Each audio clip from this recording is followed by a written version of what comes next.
Un saludo muy especial a todos. Hoy hay aquí personas muy especiales para mí, personas que conozco desde hace muchos años. Hoy Dios me dio un regalo con el hermano Ramiro aquí, que nos conocimos siendo alumnos de la biblioteca, ¿no, hermano? Hace muchos años éramos alumnos de una biblioteca, sin pensar que Dios nos iba a usar.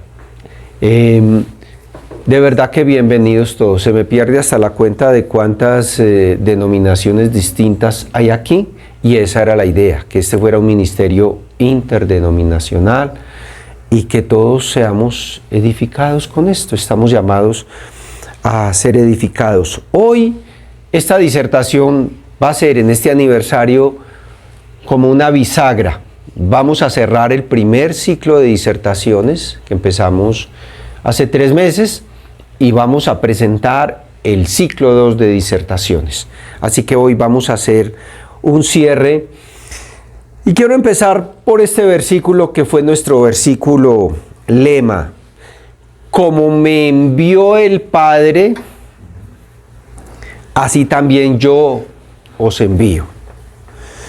Por supuesto que es nuestro Señor Jesucristo el que está hablando. Como me envió el Padre, así también yo os envío. Aquí en esta expresión, en estas cortas palabras, hay un contenido espiritual, ministerial y teológico muy profundo, porque trasciende los tiempos. Como me envió el Padre, ¿desde cuándo? ¿Por qué? ¿A qué? ¿Con qué propósito? Así también yo os envío.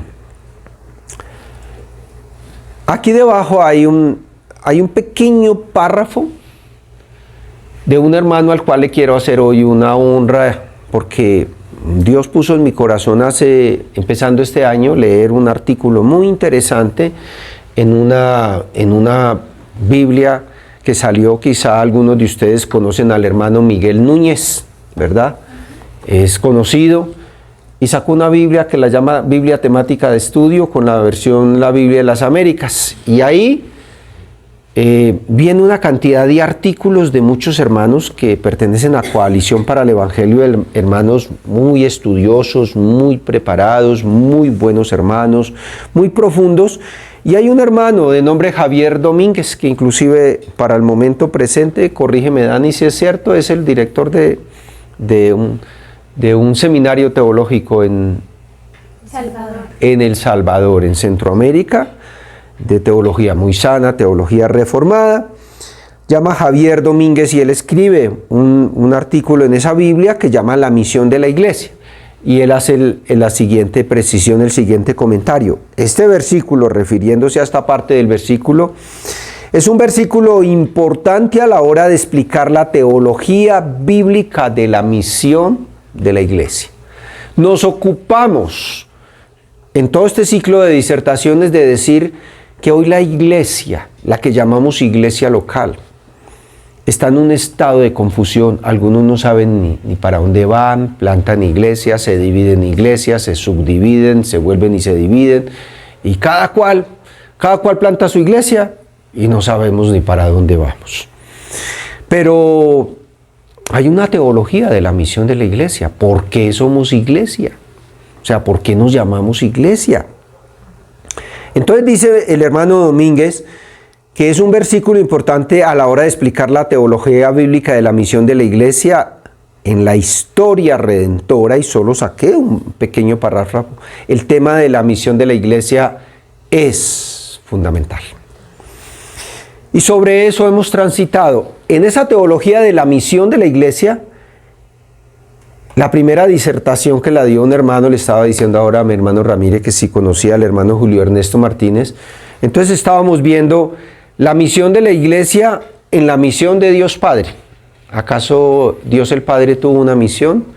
¿Acaso eso viene desconectado o simplemente nos inventamos la iglesia de la nada? Entonces vimos eso. Hace un mes vimos esa disertación, la dio de manera muy especial mi consiervo, el pastor Guillermo Rincón, la misión de la iglesia en la misión de nuestro Señor Jesucristo. ¿Hubo misión en nuestro Señor Jesucristo? ¿Por qué la hubo?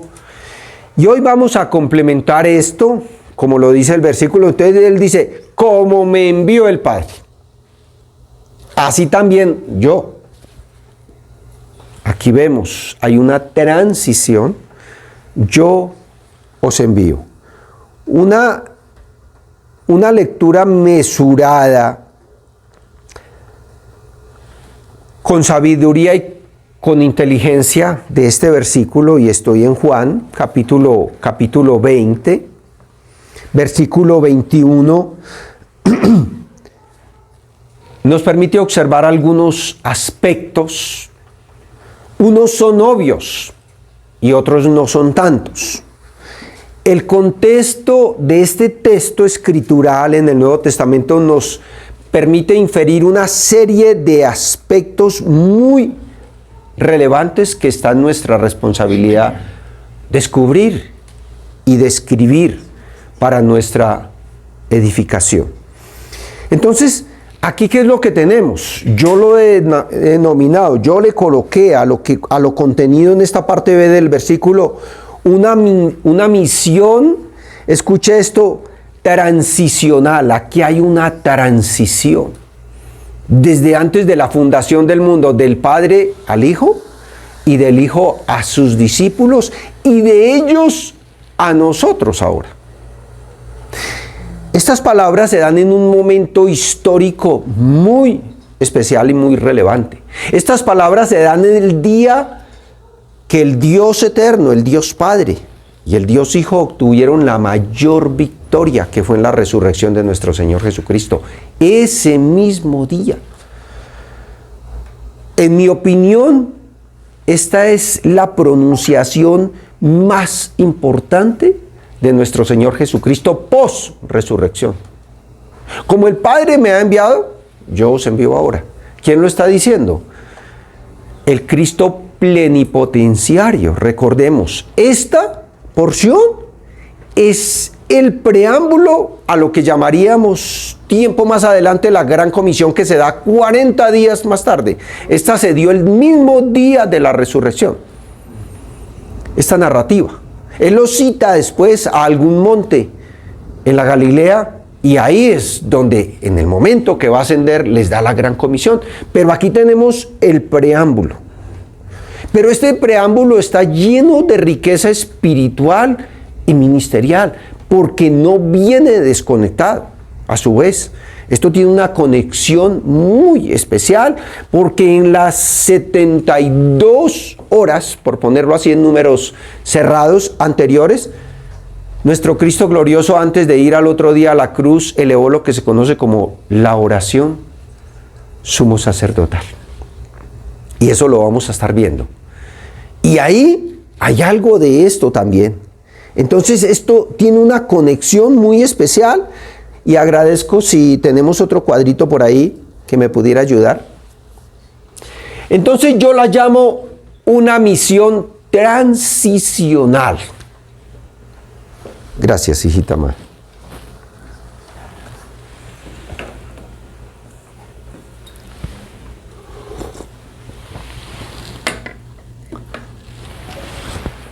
A mi consiervo Guillermo lo tengo desde hace como 3 años con ese tema, y él ya hasta lo ha grabado. Estamos de transición, ¿verdad? Estamos en una transición, estamos en una misión transicional. Y yo lo he llamado un legado glorioso. Una de las tragedias más grandes al presente, en los presentes tiempos, es que decimos creer en Dios. Y bueno, en la Biblia que yo tengo dice que hasta el diablo cree, ¿verdad?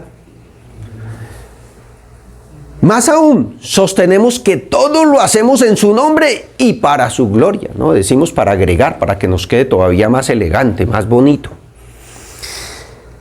Pero nuestro corazón está en hacerlo a nuestra manera. Todo. Somos anarquistas per se. Todo lo hacemos a nuestra manera, ¿verdad? Pero cuando yo digo una misión transicional, es que nosotros no somos creyentes simplemente porque Dios no quiera que nos vayamos para el infierno.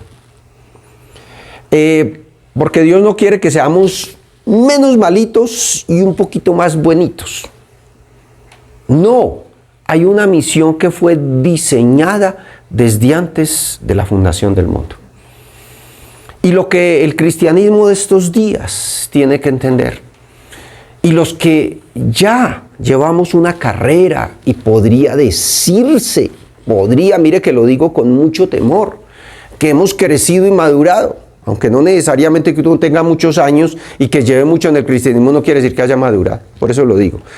Tristemente, debemos entender de que nosotros estamos de misión, así como el Dios Padre, como el Dios Hijo, la iglesia está de misión. Y esa misión no va a terminar sino hasta cuando Dios el Hijo le entregue la iglesia a Dios el Padre. Pero la mayor tragedia que tenemos es que brincamos de iglesia en iglesia buscando que nos guste una cosa, las flores al frente del púlpito, la orquesta, las luces, buscamos y no entendemos, no hemos llegado a entender. Entonces cuando decimos, como me envió el Padre, así también yo os envío. Escuche esto, la misión de Dios, dice nuevamente, honro a mi hermano Javier Domínguez, saqué un extracto, recuperar el orden creado a través de su Hijo. Dios creó al hombre, no tenía necesidad de haberlo creado, ¿cierto? Lo creó con un propósito, para que fuera su Hijo y para que le trajera adoración. Eso se echó a perder, pero Dios, como lo está diciendo mi hermano aquí, escuche esto, ante el fracaso de Adán como hijo, ¿por qué fracasó? Dios no abandonó su plan eterno, habla sobre la promesa de otro hijo, el segundo Adán. ¿Para qué? Para restaurar otra vez todas las cosas y el orden creado. Para restaurarlo. De hecho, muchos pasajes en la Biblia nos hablan, ¿cierto? No más uno en Romanos, por allá 8, 20 y pico, ¿cierto? Que la tierra gime y está esperando la redención, ¿verdad? Entonces dice el otro Adán, es lo que conocemos como protoevangelio. Dios echó a andar ese plan. Porque ninguno de nosotros, por más desobedientes que seamos, vamos a echar a perder el plan que se dio con Dios. Es lo que conocemos como protoevangelio, el primer evangelio predicado por el primer predicador, Dios. Dios es el misionero que predica y redime para que reposen en Él y le adoren. Eso está, y mucho más, que es un abrebocas. Son Biblias que inclusive están aquí en la biblioteca, que ustedes pueden venir, pueden revisar, pueden profundizar, que por eso no tanto las ponemos aquí para venderlas, aunque si alguien está interesado, y de hecho a algunos se les ha hecho el puente para que adquieran la Biblia a un precio especial. Entonces, cuando yo hablo de una misión transicional, encontramos el Padre de misión, echó a andar un plan y sacó a Abraham y lo trajo una cantidad de kilómetros y lo fue trayendo y fue estableciendo todo. Y dice el apóstol Pablo por allá en Gálatas 4:4 que cumplidos los tiempos, pues vino el Señor Jesucristo, ¿verdad? Pero el Señor Jesucristo, Él sabía que estaba en una transición también como un eslabón glorioso en ese gran plan de redención del Dios eterno. Entonces, este Señor Jesús estaba metido dentro de ese plan divinamente diseñado. De ese plan, perdónenme la expresión y la redundancia, divinamente planeado. Que encajaba perfectamente. Entonces, con toda la sabiduría de Él, entonces Él encajó en eso.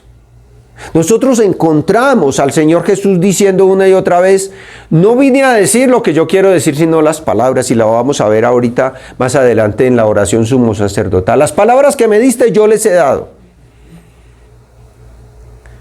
Y cuando digo que nosotros hay veces pensamos que vamos a ayudar al plan de redención de Dios cambiando el mensaje por nuestro mensaje. Y ahí es donde es lo difícil, porque si estamos en una misión transicional, y como es esta tercera parte de este ciclo de disertaciones, la misión de los discípulos en la misión de la iglesia. Pero, ¿a qué llamó la Biblia discípulos? ¿A qué los llama hoy discípulos? Hoy encontramos que hablamos de cristianos o de católicos, pero ha desaparecido la connotación de discípulo. Pero peor aún, la hemos pervertido. Llamamos discipulado y empezamos como a echarle carreta a otras personas, ¿cierto? A llamar discipulado. Pero, ¿cuáles verdaderamente son los discípulos desde el punto de vista bíblico? Hay bastante teología al respecto. Ahora, permítanme que voy a ampliar esto en un contexto que es extraordinario, porque ya le digo, todo esto está conectado. Y escuche que el Señor Jesucristo compartió con sus discípulos en lo que se conoce la noche previa a que fue a la crucifixión, ¿cierto? En un lugar que se ha denominado el aposento alto, en una casa en Jerusalén, ¿verdad? El apóstol Juan se toma 4 capítulos para relatar todo lo que pasó al interior de esa casa. O sea, en un momento muy íntimo, con cada uno de esos que iban a tener esta misión transicional. Era demasiado importante. Era demasiado importante. Tan importante que a los 40 días, Él dijo, vayan y hagan discípulos. Él no le dijo, vaya y hagan merodeadores religiosos. Vaya y traigan visitantes para que llenen los lugares que ustedes llaman iglesias. No, vayan y hagan discípulos, porque había que continuar con la transición. Y yo lo he llamado, palabras mías, con un legado glorioso. Porque yo se los digo a ustedes, a cada uno de ustedes. Tenemos que comprender que hay algo muy maravilloso cuando yo entiendo que yo hago parte de ese gran plan de redención de Dios para 7,000 millones de personas, dando por entendido que los otros 1,000 millones realmente son discípulos del Señor Jesús. Entonces, eso es importante. No pensar que simplemente soy un cristiano de A, de B, tal denominación, tal tendencia teológica, sino que hago parte de eso, que hago parte de ese legado, que Dios me entregó esa tarea. Pero mire lo que dice el capítulo 17, estoy en Juan capítulo 17, versículo 6. He manifestado tu nombre a los hombres que del mundo me diste. Tuyos eran. Y para algunos que en ocasiones se les dificulta, aún a estas alturas, pensar que Dios eligió desde antes de la fundación del mundo. Tuyos eran, dice el Señor Jesucristo. Tuyos eran. Y me los diste y han guardado tu palabra. Ahora han conocido que todas las cosas proceden de ti, porque las palabras que me diste les he dado. Y aquí es donde viene ese legado y lo delicado para los que somos predicadores o maestros bíblicos, de dar otras palabras que no sean esas. Ahora han conocido que todas las cosas proceden de ti, porque las palabras que me diste les he dado y ellos las recibieron. Y han conocido verdaderamente que salí de ti y han creído que tú me enviaste. Imagínense la tarea que hizo nuestro Señor Jesucristo en cada intervención. Lo que estaba haciendo era presentándoles, mire, no vine aquí simplemente ¿cierto? Porque sí, no soy un extraterrestre. No, hago parte de un gran plan de salvación. Y mira, esto es así, y esto es así, y esto es así. Esto es así porque esto fue lo que recibí. Palabras del Señor Jesús, escuchen esto, en un contexto piadoso. Porque Él no estaba orando por la iglesia, no estaba orando en un sentido, ¿cierto? En una oración aquí para aperturar una disertación.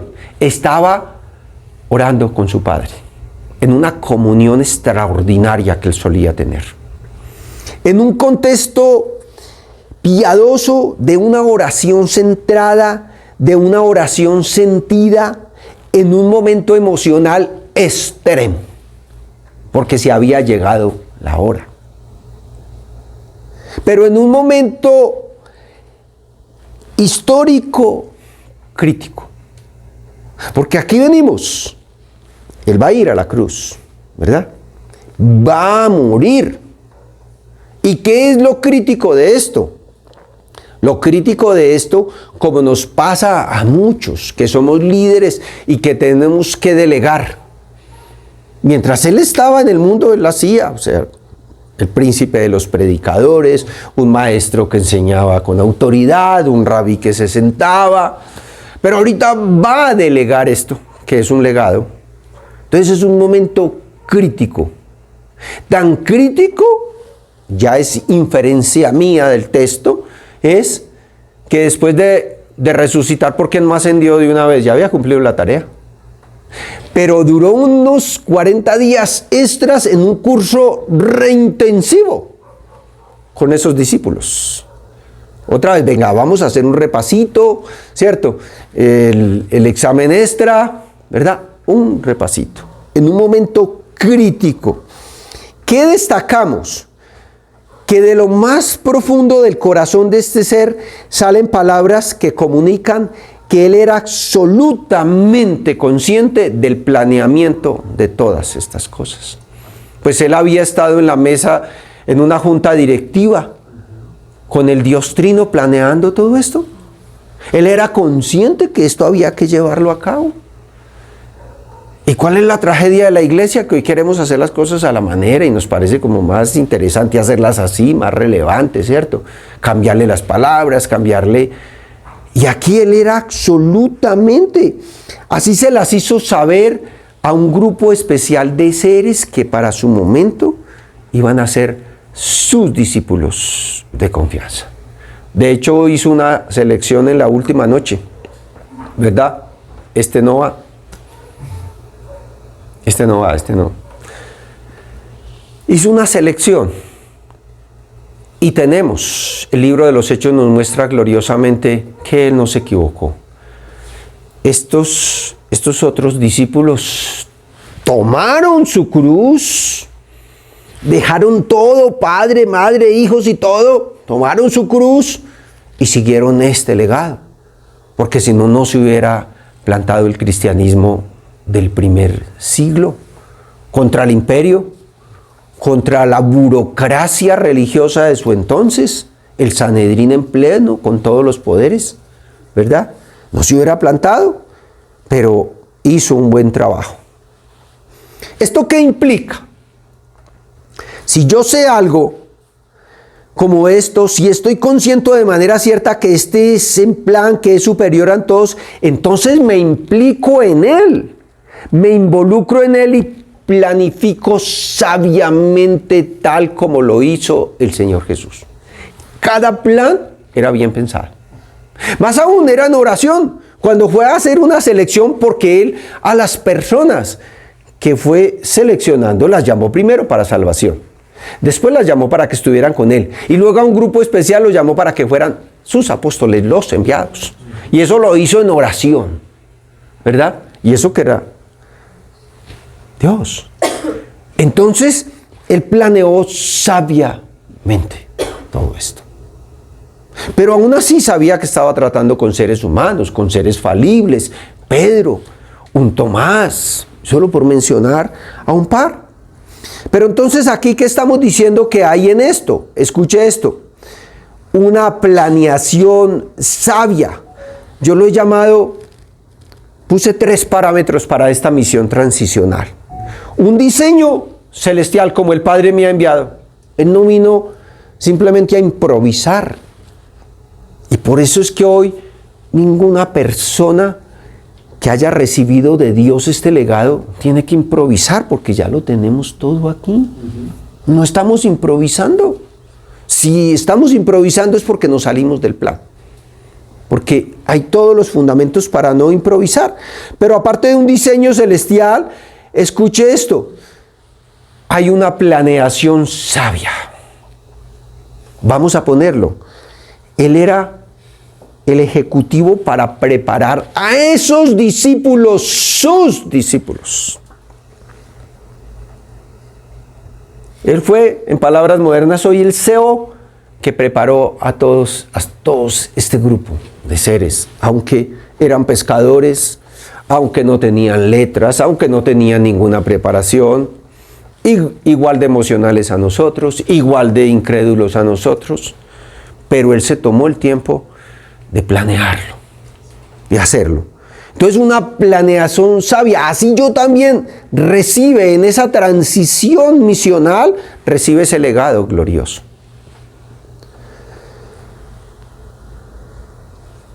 Este texto que cité aquí en la oración sumo sacerdotal me sirve de texto bisagra para hacer una transición a este segundo parámetro, que es muy, muy importante. Porque el Señor Jesucristo hizo un trabajo y muy bien hecho, siendo un maestro, teniendo paciencia, amando a estos seres, sirviéndoles, yendo a la cruz, hizo un trabajo. Jesús es tanto humano como divino. Desde el punto de vista humano, los consideró. Imagínense ustedes, ¿quién de nosotros, aquí sé que hay varias personas que ejercen papeles en la iglesia local, ¿quién de ustedes que niegue al Señor Jesucristo al otro día se le da una escarapela para que continúe siendo pastor? ¿No? Pero Él sí cogió a Pedro, lo restauró, le instaló otra vez su escarapela en el cuello, lo amó, ¿verdad? Entonces, aquí tenemos a un Dios lleno de sabiduría, que sabe cómo hace sus cosas y cómo trata con estos seres que en ocasiones todos, más yo, le hemos fallado a Dios de muchas maneras y seguramente le seguiremos fallando. Pero veamos, expandiendo este tema desde la perspectiva de nuestro Señor Jesucristo. Porque, escuchen esto, Él, en las intervenciones, el Nuevo Testamento, vamos a ponerlo de alguna manera, se escribió con las muchas intervenciones de nuestro Señor Jesucristo, ¿cierto? Que tomamos la perspectiva de los escritores de los evangelios. Se escribió con muchas intervenciones de los apóstoles, de los evangelistas. Entonces, dentro de esas intervenciones, dentro de esas homilías de nuestro Señor Jesucristo, donde Él iba dictando, vamos a decirlo, doctrina acerca de quién puede ser mi discípulo y quién no, lo dejó muy claro. ¿Quién puede ser mi discípulo y quién no? Él sentó parámetros y puso límites. No, si tú estás muy ocupado y tienes que esperar hasta que tus papás se mueran para que te den la herencia, no, tú no estás aquí. Si tú no te sientas a escuchar, a tomar la parte mejor, tú no puedes ser mi discípulo. Si tú no permaneces en mi palabra, tú no puedes ser mi discípulo. Si tú no tomas tu cruz, no la mía no la puedes tomar tú. Si tú no tomas tu cruz y me sigues, tú no puedes ser mi discípulo. Entonces, aquí tenemos que Él, esa noche, dijo, yo ruego por ellos. Y se los aseguro que desde el momento cero en que Él ascendió, continuó rogando por un Pedro que aún Él hubiera restaurado, seguía siendo humano, teniendo problemas de temperamento, teniendo problemas de carácter, seguía orando. La pregunta es, ¿ha dejado de orar por nosotros? No, sigue orando por nosotros. Escuche esto. Y ahora, si yo estoy consciente hasta lo sumo de un plan celestial divinamente diseñado, y si además de estar involucrado en él, he planeado con sobriedad, con suficiencia y de manera piadosa esto, entonces, y solo entonces, siendo como es Él, el Señor, nuestro Señor Jesucristo, entonces Él espera que a quienes Él le dé un mandato, sigan sus instructivos. porque es un plan diseñado de lo más alto, es un plan llevado a cabo de la manera más íntegra, de la manera más sabia, de la manera más consciente, con todos los elementos de amor, como esa última noche que se puso su lebrillo y empezó a lavarle los pies, con todo eso. Yo espero entonces cuando nosotros vemos, yo así también he recibido eso, y yo os envío. Yo os envío. Con un mandato que cumplir. Él los envió ¿a qué? A que lo pobretearan a él porque él fue a la cruz, que pobrecito, que le clavaron la corona de espinas. No, no, no. Eso es historia. De hecho, inclusive, él dice, en el mundo tendréis aflicción. O sea, a mí me clavaron pero tú vas a tener tus propias dificultades.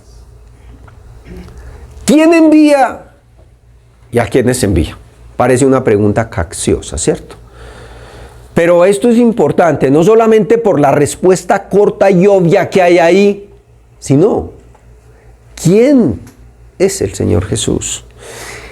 Es aquel que recibió este legado de este plan de redención y bajo su responsabilidad va a enviar. ¿Y saben por qué hoy? Gracias a Dios por ustedes, por todos ustedes. Pero ¿saben ustedes por qué hoy la iglesia está en el estado en que está? Porque hemos perdido de vista que nosotros, o sea, estamos de misión, estamos en una misión transicional. Y entonces cuando decimos, ¿quién envía? El todopoderoso Señor de la iglesia. ¿A quiénes envía? Escuche, a personas a los cuales adoctrinó para que fueran sus discípulos. Sus discípulos. Pero aquí hay algo, y que con esto queríamos cerrar este ciclo de disertaciones. ¿Qué entiende la gente de estos tiempos? El feligrés normal, pero también hay que decirlo porque el juicio entra por casa. Los que llevamos décadas en las iglesias ahí ufanándonos, inflándonos, que llevo 40 años en el cristianismo. ¿Qué entendemos por un discípulo? ¿Qué entendemos? Tiene dos connotaciones el término. Una general. Discípulo es todo aquel que se sienta a los pies de otro a aprender algo, ¿cierto? Un maestro, un discípulo se sienta. Pero es que aquí no estamos hablando de eso, no es cualquiera.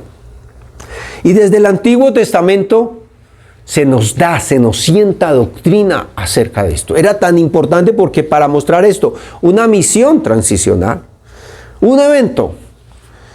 Se narra en Primera de Crónicas este liderazo o liderazazo que era David, estaba organizando en el templo 24 grupos de personas, sacerdotes, levitas. Bueno. Y él, escuche lo que dice, y echaron suertes, escuchen esta palabra, para servir por turnos, entrando el pequeño con el grande, lo mismo el maestro que el discípulo. Entonces mire que aquí se nos da ya una pista, discípulo está en el contexto de servir. Hoy el cristiano se toma la libertad de servir o no servir, ¿cierto? De servir a su manera, como él quiere, para sus propios propósitos. Entonces la pregunta es, ¿seré realmente un discípulo del Señor Jesucristo o de quién? Pero escuchen esto, es más maravilloso todavía esto que les voy a leer ahí. Aquí tenemos esto, la segunda que sale allá en el cuadrito, escuche esto. En Isaías, ata el testimonio, sella la ley entre mis discípulos. Hay una interacción de Dios Padre con Isaías. Y Dios habla de mis discípulos. Y cuando yo hago una conexión, hago un puente entre esta expresión Y cuando el Señor Jesucristo esa noche en esa oración centrada, crítica, extrema, emocional, dice, a los hombres que tú me diste eran tuyos, tú me los diste. Yo les voy a decir una cosa por la autoridad que me da la palabra, o se es o no se es discípulo del Señor Jesucristo. Y el Dios Padre dice, mis discípulos. Mire el contexto tan rico teológicamente que esto tiene. Y bueno, ahí sigue la interacción de Isaías. Esperaré pues a Jehová, he aquí yo y los hijos que me dio Jehová, somos por señales y presagios en Israel, de parte de Jehová de los ejércitos que moran en el monte Sión. Todo esto lo puse porque es relevante, porque mire el contexto. Aquí no es un discípulo que hizo a la brava, en un sentido era discípulo de Isaías, pero en un modo secundario, era de Dios. Y eso porque ahorita quiero llegar a una aplicación bien interesante en esta disertación, la misión de los discípulos en la misión de la iglesia. Si no somos los discípulos de Dios, de nuestro Señor Jesucristo, y los que recibimos ese mandato, la iglesia va a seguir como está.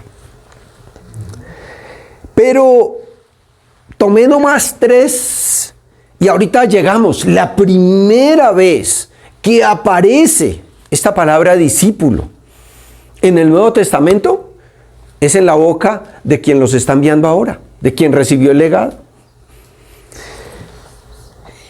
Subió a un monte y sentándose vinieron a él sus discípulos. ¿Quiénes?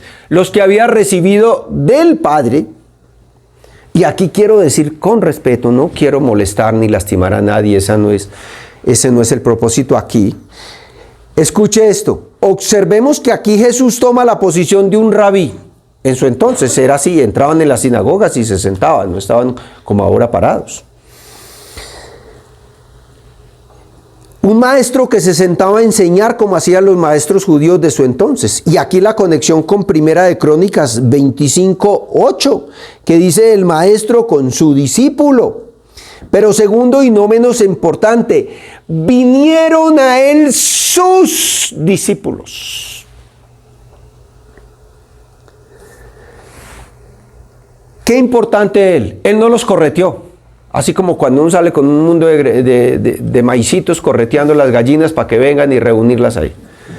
Él no los correteó, él no los coaccionó, él no los extorsionó con ofrecimientos diversos, con colombinas ministeriales. Si vienes a este cursito de discipulado, te doy un ministerio. No, vinieron a él sus discípulos. Hoy, esta es otra tragedia, y yo lo siento con mis amigos que son pastores o copastores. Ahora nos toca estar correteando a las personas. Y casi que... Entonces, aquí viene una pregunta. ¿A quién se le entregó ese legado? O sea, por eso entramos aquí, la misión de los discípulos en la misión de la iglesia. Dios el Padre diseñó un plan, lo echó a andar, envió nada más y nada menos, no puso ni a Abraham falló, no puso ni a Moisés falló, ¿verdad? Todos fallamos. Pero mandó a nuestro Señor Jesucristo y dijo, este es un plan diseñado, perfecto, va a tener un resultado glorioso. Me puse a hacer un cotejo de la terminología en el Antiguo Testamento para discípulo y la del Nuevo Testamento, al menos la de este primero, que es la toda del Nuevo Testamento. Y es lo mismo, aprendiz, alumno, saber, estudiar, aprender. Déjenme decirle con respeto por algunos que no conocen absolutamente nada, que en el tiempo de los puritanos, un niño de 7 años lo llevaban al culto. Y en ese entonces, un niño de 7 años sabía más que hoy una persona de 50 años en una iglesia. Porque hoy la idea no es llegar a la iglesia a escuchar, a través del don de la predicación, a través del ministerio de escuchar, sino a bostezar a ver a qué horas terminan rápidamente para salir.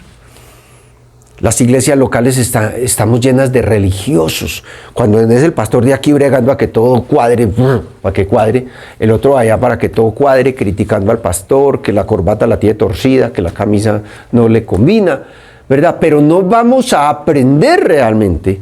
Entonces, así yo pregunto, o sea, por más que nos esforcemos, los pastores de almas, los maestros por corretear a los hombres nunca van a aprender. Pero la pregunta es, escuche esto, somos cristianos en ocasiones domingueros, y ya ni siquiera, porque he oído, el domingo oí a una hermana que me estaba contando ahí una historia muy querida, que estaba invitando a una amiga, que no sé cuántas, que se congregaba con ella hacía como 15 años y que le dijo, ¿por qué no vamos a la iglesia? No me nace. Entonces, la pregunta es, ¿realmente somos discípulos del Señor Jesucristo? Si somos discípulos del Señor Jesucristo, entonces estamos en una transición misional.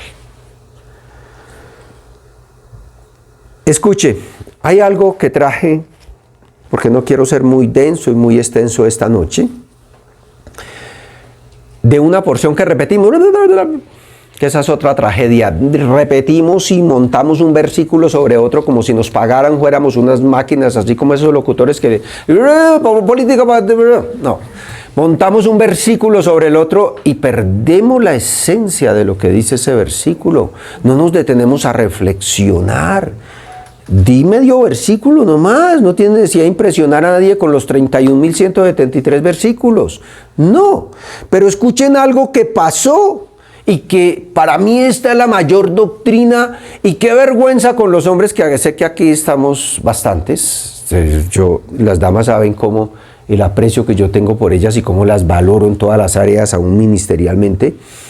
Pero el Señor tuvo que poner de ejemplo a una mujer. Y digo en un versículo, en la parte de un versículo, estoy en la porción de Lucas 10, 39 al 42, y entonces Marta, muy buena sierva, quería hacerle una buena sopita costeña al Señor, ¿verdad? Con todos los poderes y con todo eso, ¿verdad? Y toda manera. Increpa al Señor Jesús, mira, ¿cómo es que ella está sentada ahí cómoda mientras yo aquí me friego? María, la cual sentándose a los pies de Jesús, oía su palabra. Él no la correteó, ella botó la cocina, botó los tiestos y dijo lo mejor. Y él dijo, ella ha tomado la mejor parte. Y el que tiene oídos para oír, oiga, dice la palabra de Dios, ¿cierto? En muchos textos. Si tú no tienes oído para sentarte a escuchar al Señor Jesús, lamento decirles, queridos pastores, que no nos van a escuchar a nosotros. Si no están escuchando, por más que nosotros les echemos carreta, no va a pasar. Pero solo una cosa era necesaria y María ha escogido, mire, calificativos del Señor Jesús. Ella ha escogido la buena parte. Algunos que me conocen saben que vengo tratando de crecer y madurar. Pastores que mantenemos con un activismo al tope, al máximo. La buena parte es sentarnos a escuchar al Señor Jesús. Eso es lo que Él está evaluando, eso es lo que Él está calificando. Eso es. Y utilizó aquí a una mujer. Dijo, ella, escuche, porque se sentaba a los pies. Esto era lo típico. O sea, que la persona que quería realmente ser un discípulo se sentaba y escuchaba. Y hoy, tristemente, de los púlpitos ha desaparecido la predicación de la palabra. Entonces la gente no está sentada a los pies del Señor Jesucristo. Porque de la iglesia hicimos otra cosa, ya la misión de los discípulos, ¿cuáles discípulos? Pero gracias a Dios por ese remanente fiel. Juan el apóstol coloca estas palabras Digamos, recordemos, esto de Lucas se escribió, pongámosle números redondos, en el año 70. Cuando sale el Evangelio de Juan, unos 25 años después, números redondos, en el año 95, y Juan, testigo excepcional de muchas décadas de ministerio, coloca estas palabras: si permanecéis en mis palabras, dice el Señor Jesucristo, seréis verdaderamente mis discípulos. Siendo así, regreso a nuestro texto de origen, así también yo os envío. El Cristo glorioso, ahora resucitado y todopoderoso, con toda la plenitud de la deidad en Él. Porque Él no es el titular de una religión más. No, Él es una pieza esencial en el gran plan de redención, en la misión eterna en la cual nosotros estamos de transición. Nosotros, los que estamos al presente de pie, porque quiero decírselos en esto, va a sonar brusco, ya estamos en tiempos de apostasía. Las últimas cifras, y me temo que no son las más actuales, es que en Estados Unidos se plantan 4.000 iglesias y se cierran 7.000. Los pastores dicen, sí, una vez fui pastor. Estamos en tiempos de apostasía.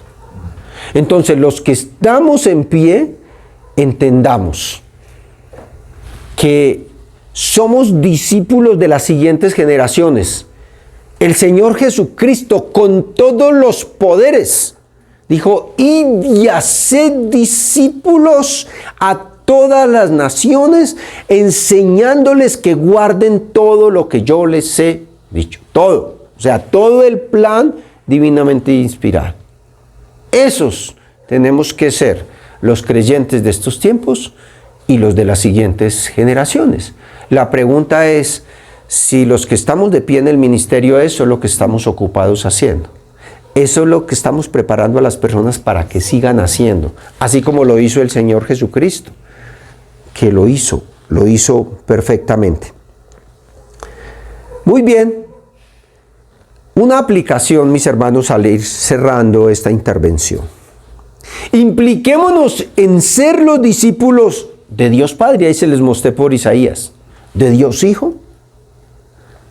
Estoy absolutamente seguro de que Dios Padre no le va a querer a entregar al Dios Hijo, ¿cierto? Al CEO de todo este plan de redención, le va a entregar a alguien que no es su discípulo, ¿verdad?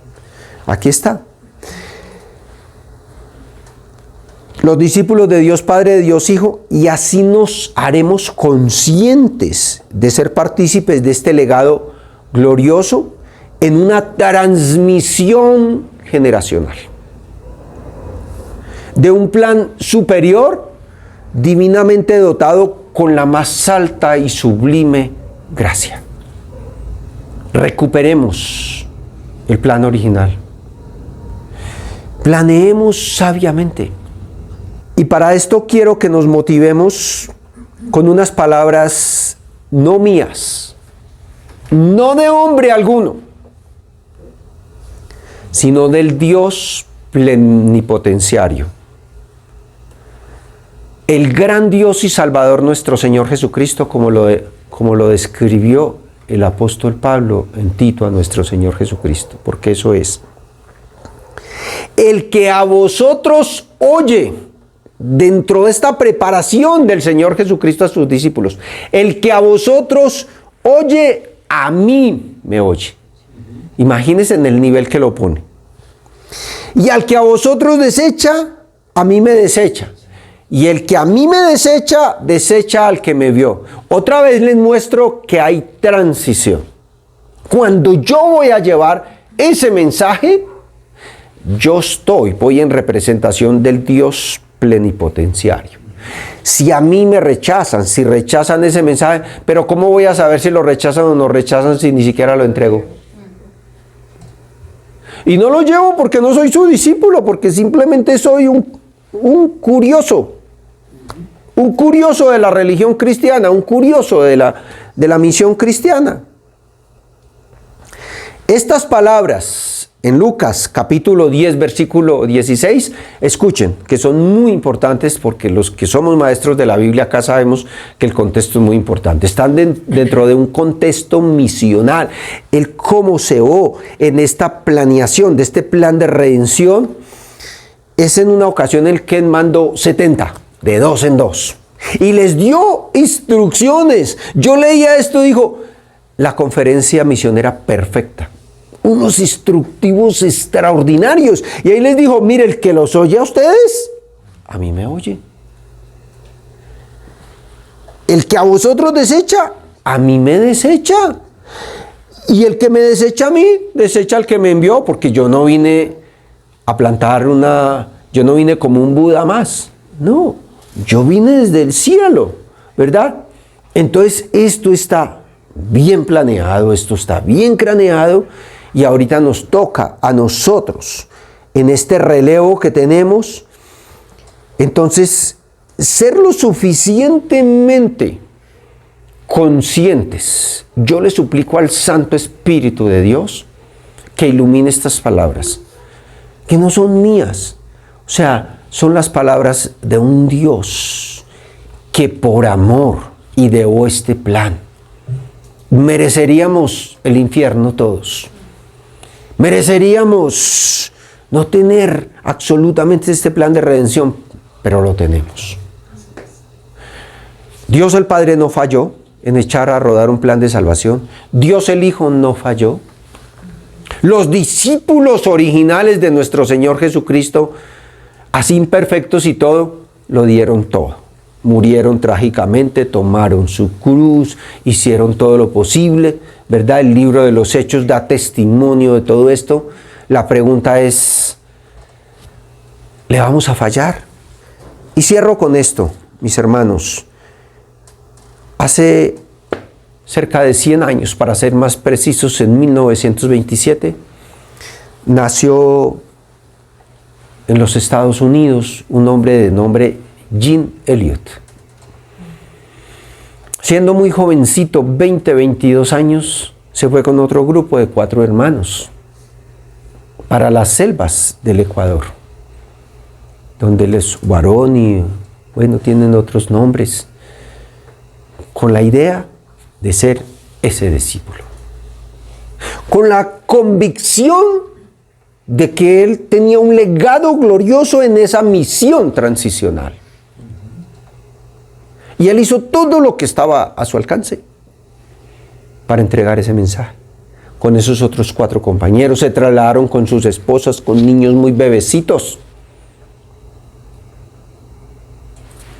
Y a Dios, en un golpe de autoridad y de soberana voluntad, todos fueron asesinados a la orilla cuando aterrizaron su avionetica.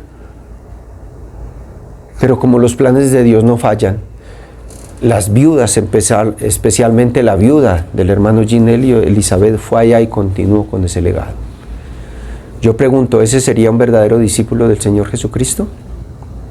Pero eso viene de Hechos 17:6, cuando empezaron a diseminar el Evangelio en Europa. Y fue el grupo de misioneros encabezados por el apóstol Pablo en el segundo viaje misionero, con un grupo de hombres musculosos, verdaderos discípulos del Señor Jesucristo, Silas y Timoteo, un joven, porque hay un legado transicional, plantaron el Evangelio y plantaron la primera iglesia en Europa, la iglesia en Filipos. Luego siguieron